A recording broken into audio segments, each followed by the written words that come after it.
High viewers. ఒకప్పుడు చంద్రబాబు నాయుడు గారు అంటే visionary leader, development care of address.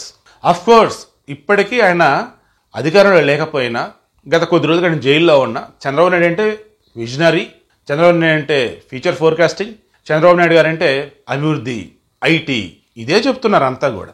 కానీ ప్రజెంట్ మన జ్యుడిషియల్ సిస్టంలో మరి జడ్జిలా వాదిస్తున్న లాయర్లా మరి మధ్యలో ఉన్న చట్టాలా మరి ఏంటో నాకైతే అంత తెలియదు. కానీ వాటి గురించి ఏలు పెట్టి గెలికి అంత ఇది కూడా నేను ఓపిక నాకు లేదు. కానీ అవినాష్ రెడ్డి వైఎస్ వివేకానంద రెడ్డి హత్య కేసు సంబంధించి అక్యూజ్డ్గా ఉన్నాడు. అతను అదుపులోకి తీసుకుందామంటే కనీసం అరెస్టుకు సహకరించలేదు ఏపీ పోలీసులు. అండ్ కోర్టుల్లో కూడా ముందస్తు బెయిల్ వచ్చేస్తూ ఉన్నాయి.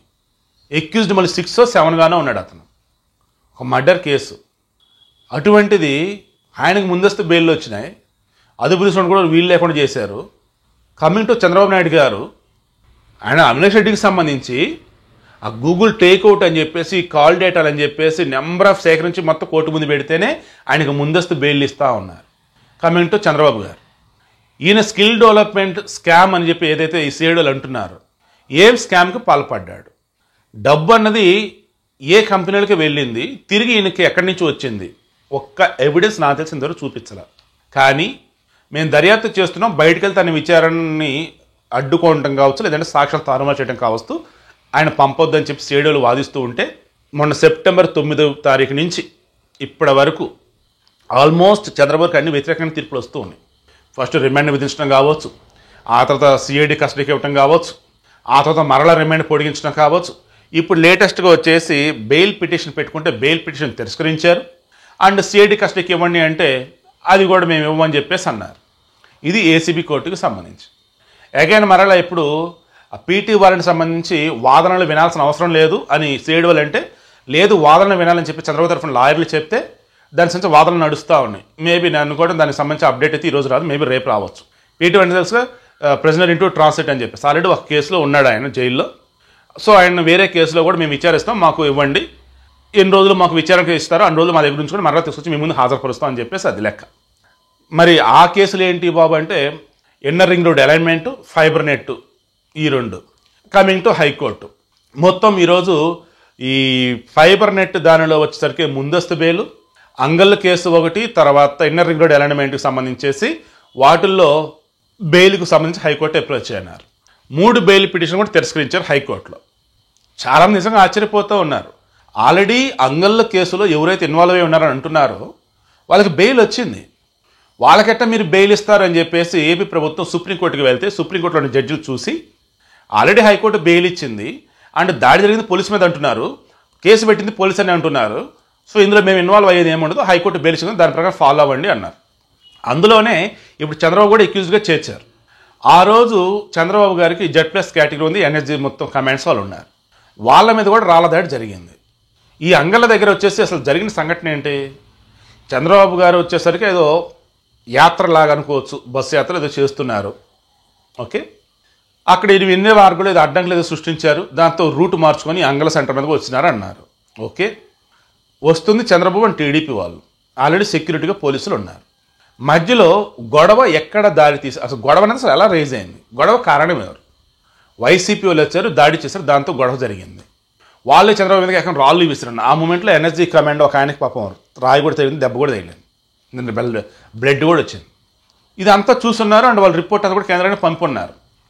చంద్రబాబు మీద హత్యాయత్నం జరగకపోతే ఎన్ఎస్జీ కమాండ్ వాళ్ళు అడ్డుకున్నారు. మరి చంద్రబాబు ఎవరిని చంపాడు అక్కడ, చంద్రబాబు మీద ఇప్పుడు హత్యాయత్నం కేసు ఉంది, ఆయన్ని చంపబోతే ఎన్ఎస్జీ కమాండ్ వాళ్ళు అడ్డుకున్నారు, వాళ్ళు రిపోర్ట్లు కూడా ఇచ్చున్నారు. అగైన్ మరలా ఈయన వేరే వాళ్ళు చంపాడు అని చెప్పేసి ఆయన మీద హత్యాయత్నం కేసు పెట్టి దానికి సంబంధించి ఈరోజు ఈయనకి బెయిల్ కూడా రాలేదు అంటే ఏంటి అన్నట్టు. అంటే సిఐడి పోలీసులు లేదంటే ఏపీ పోలీసులు సబ్మిట్ చేసిన రిపోర్ట్ అలా ఉందా, లేదన్నప్పుడు లాలో ఏమన్నా చేంజెస్ ఏమైనా ఉన్నాయా, అది ఈరోజు చాలామంది షాక్ గురి చేశాను.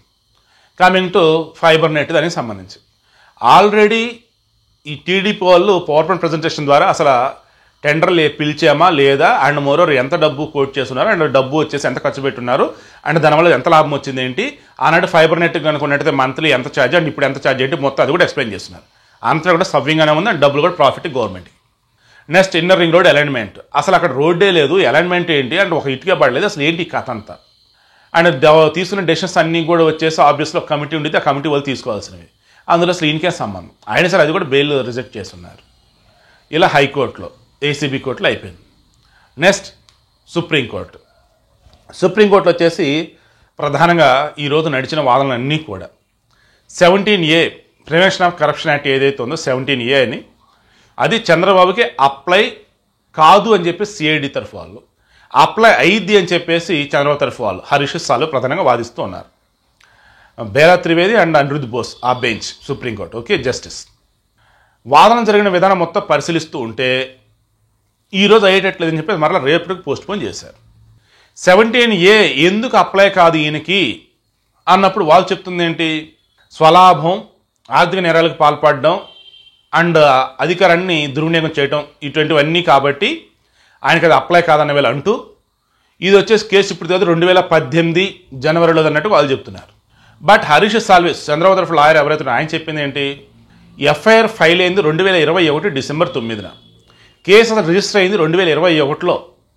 అసలు బిఫోర్ 2021 అంటే అసలు ఎక్కడ ఏమీ లేదు ఈ కేసు సంబంధించి. అంత 2021లోనే కేసు టేకప్ చేయడం కావచ్చు, ఛార్జ్షీట్ చేయడం కావచ్చు, ఎఫ్ఐఆర్ కావచ్చు, నాట్ ఛార్జ్షీట్, ఎఫ్ఐఆర్ కావచ్చు, రిమైనింగ్ అన్నీ కూడా 2018 జూలైలో వచ్చింది ప్రివెన్షన్ ఆఫ్ కరప్షన్ యాక్ట్ అన్నది ఏదైతే ఉందో 17A. మరి అప్పటి నుంచి అప్లై అవ్వాలి కదా, అది 2021. మరి ఆయనకి ఎందుకు అప్లై కదా, అప్లై అయ్యింది ఎందుకంటే ఇక్కడ ఆయన ప్రజాప్రతినిధిగా ఉన్నాడు, ఆ రోజు ముఖ్యమంత్రిగా ఉన్నాడు.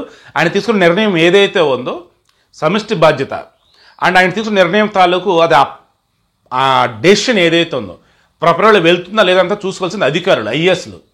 చంద్రబాబుకి అసలు ఏ సంబంధం? నిజంగా తప్పు జరిగితే ఐఏఎస్ అధికారులను పిలిపించాలి, విచారించాలి.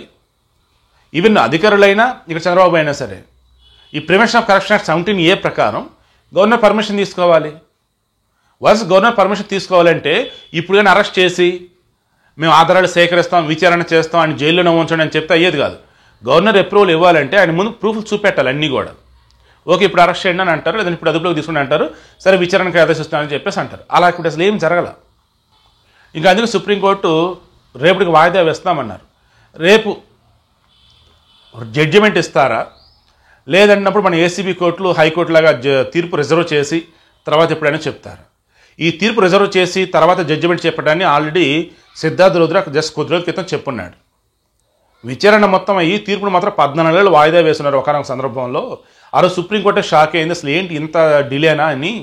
సో అటు డిలే కాకుండా సత్వర న్యాయం అందాలి అంటే సత్వర తీర్పులు రావాలి, ఆ రకంగా అడుగులు వేస్తామని భావిస్తామన్నట్టుగా ఆయన ట్వీట్ ఏదో చేసినట్టున్నాడు. సో కన్క్లూజన్ నేను చెప్పదలుచుకుంది కూడా ఒకే ఒకటి, మన న్యాయస్థానాలలో మొత్తం వాదనలు విన్న తర్వాత తీర్పులని వాయిదా వేయటాలు, తీర్పులు రిజర్వ్ చేయటాలు కాకుండా అప్పటికప్పుడు తీర్పు కనుక ఇచ్చినట్టయితే దానికి తగ్గట్టుగా పై కోర్టులకు వెళ్ళటమా లేదన్నప్పుడు ఇక్కడే కరెక్ట్గా డెసిషన్ వచ్చిందని చెప్పేసి అనుకోవటమా ఏదైనా ఫైనలైజ్ అయ్యింది. బట్ చంద్రబాబు విషయంలో మాత్రం నాకు నిజంగా చెప్తున్నాను, ఈరోజు ఓ రకంగా పాపం అసలు ఆయన కావచ్చు ఆయన తరఫున ఎవరు కూడా ఊహించలేదు. నిజంగా అన్ని షాకులు అన్నమాట. ఇక ఆయన మీద ఒకే ఒక ఆప్షన్ అంటే రేపు సుప్రీంకోర్టులో ఏం చెప్తారు అంటే లెట్స్ వెయిట్ అండ్ సీ.